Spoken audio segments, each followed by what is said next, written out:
You, oh, my life is over. My life is over. I tell you, people, I'm so sad, like somebody is dying.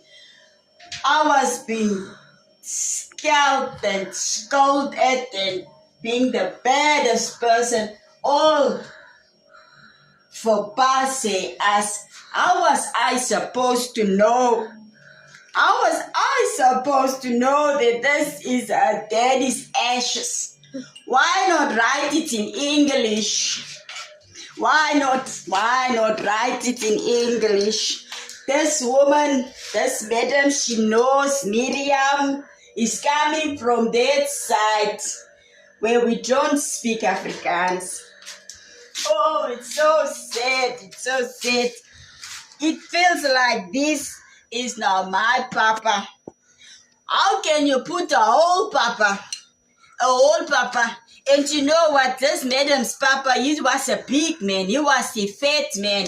So how could they put a whole papa in a jar? And Miriam was supposed to know that the whole papa is in a bottle.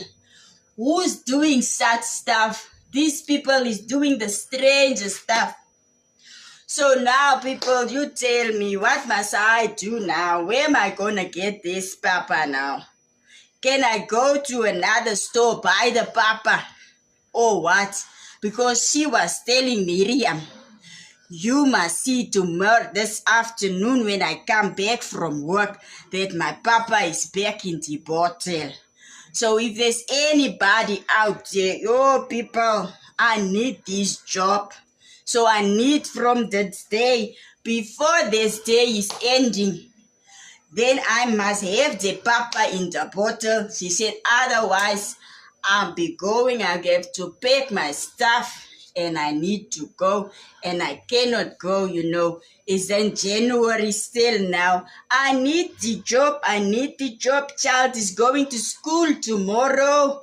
And there's still stuff that I need to buy. So I need the money. So people, please help Miriam. Where can I find the papa now to put back in the bottle? Thanks for your help, everybody.